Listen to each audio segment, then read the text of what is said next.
Ayan, nagbigay yung aking friend ng lemon galing sa kanyang garden. So ayan, nakasupot siya ng black fish.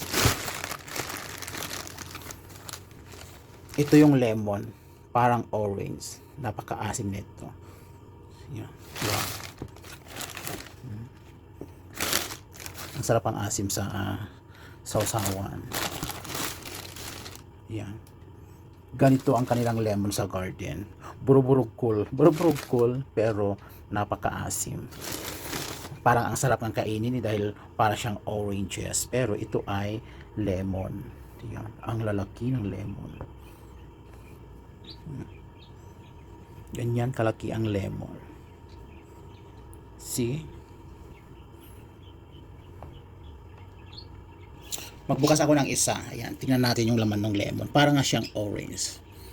Ayan, pwede mo na siyang ganyan, no? Oh, andali lang. Oh, ayan. Iyan yung laman ng lemon. So, ayan, oh. Oh. Di ba? Parang orange. Oh, seedless. Seedless yan. Yan, ganyan ang laman ng lemon. Napaka, ano. Pag ginagamit ko to, yan, ginaganito ko sa saka ko sa pipigay ng ganito na lang. Hindi ko siya ini-slice, binubuksan ko siya, tapos saka ko ipipigay ito. Ayan. Ang lemon na napakalaki, parang orange, parang ang sarap kainin, pero napakaasim nito talaga, promise. So, yun lang.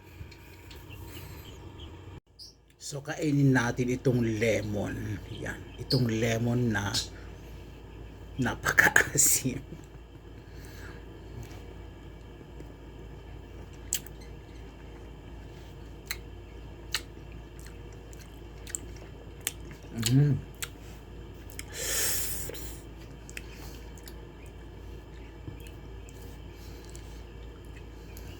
Wow. Ang sarap. Naglalaway ako. Kinakain ko na nga lang siya, pero naglalaway pa rin ako.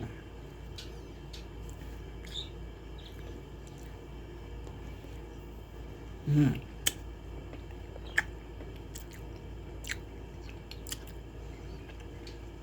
Mm.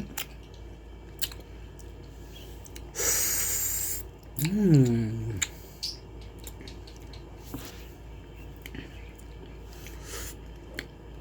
Asim. Kinikilig ako. Hindi ko kayang ubusin yung isang buong lemon.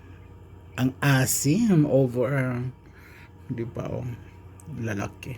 Hindi ko kayang ubusin.